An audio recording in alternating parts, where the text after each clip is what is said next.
Third game in a week for your side, a 1-0 defeat by St Johnstone. Sum up your thoughts on those 90 minutes. Very disappointing. I felt as if we started the game really well. First 25-30 minutes. I thought we circulated the ball well. We got into good areas. The intensity was there. The shape we had, we slightly changed it. Went how the first team done with two centre forwards and kind of narrow on one side midfield. I thought it was working really well for us. We moved the ball well. We had a couple of chances to get in behind. We had a couple of things across goal, but we never just penetrated enough for me. We done okay in the first half. Second half, really, we looked a little bit flat. We couldn't seem to get up to speed. They didn't get up to speed much either. But when you're the team who's winning 1-0, you can set off the game and soak up a little bit of pressure now and again, knowing we weren't really going to force through them. So overall, very disappointing.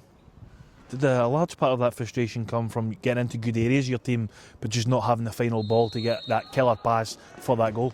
Yeah, it is. There's no doubt about it that in football, I always say to the players, you're judged on the final thing you do with the ball.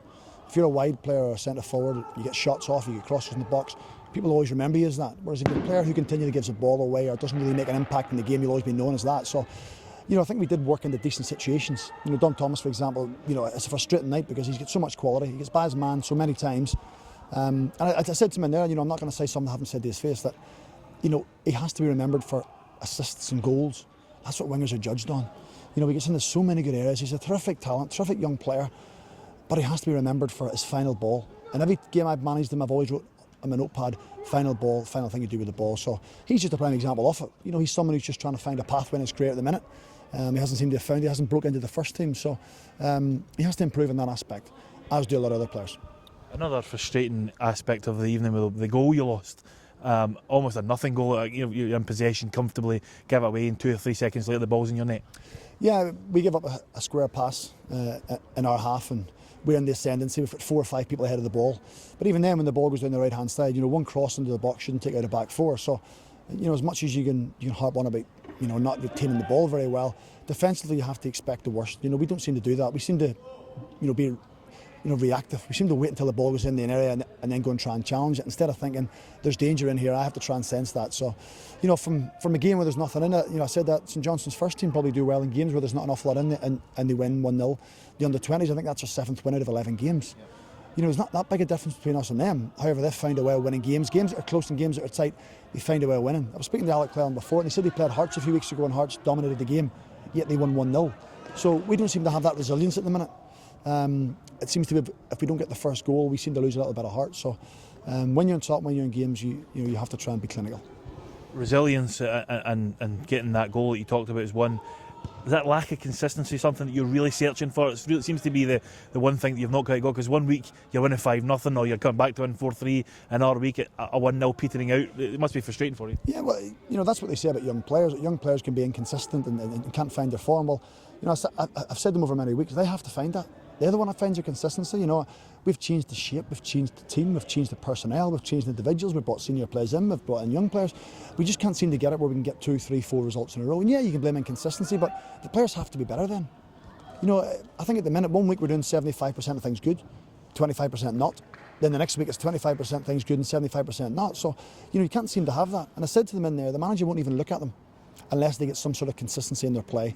Whether they're 19-year-old or a first-team player dropping down or a young player stepping up, unless they get a level of consistency where the manager thinks, right, there's 5 or 6 results or 5 or 6 performances where they maintain the level, then it's time to step up. When they're up and down, you can't move them forward. They have to try and find their consistency in under-20s, because if they don't, the manager won't consider them. You mentioned some of the first-team players that dropped down. I'll single out one if you don't mind. Craig Sampson come in, done a fantastic job. He made 3 or 4 good saves at the end of that first half. And everything all round, I thought his play was really positive. Well, I just said to Brett Long on the bench, the young goalie, that just even his management of the game, his communication, talking to people, not talking nonsense, and that wasn't being disrespectful to Brett, but talking about the game and organising and making people aware of their responsibilities and the jobs. It's great just to stand and listen. So he's actually coaching the players as they go through, and sometimes it helps younger players having experienced ones in there. I thought Clarkey was terrific as well. Clarkey hadn't played. Clarkey asked to play.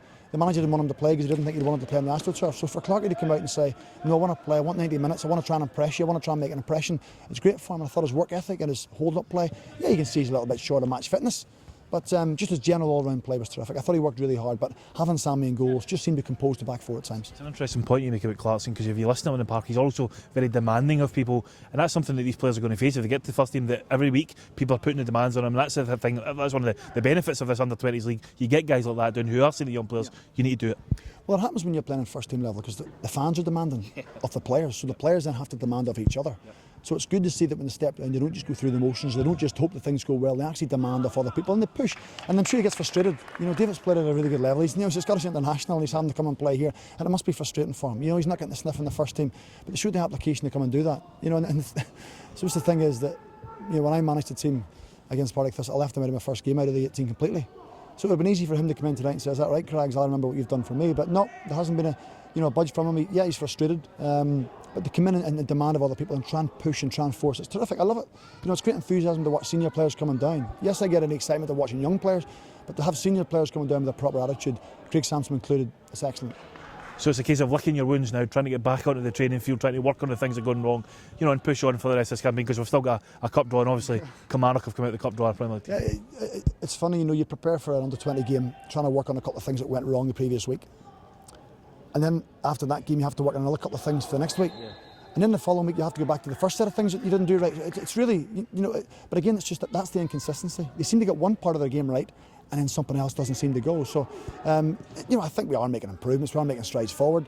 It's a frustrating time because I feel as if we should be better. I mean, we lost Chris Cadden in the warm-up tonight. You know, Chris is an important player for us. He had a tight hamstring, so it's, you know, when you lose someone of that energy and enthusiasm out of your team, it kind of kills you a little bit. So, all around, yeah, we have to lick our wounds. We haven't got a game next week. I think Celtic have called it off for international reasons. So we have to stew on it for a couple of weeks. We have to go and work hard and get ourselves prepared for Falkirk, I think, is in a couple of weeks. Stephen, thank you. Pleasure.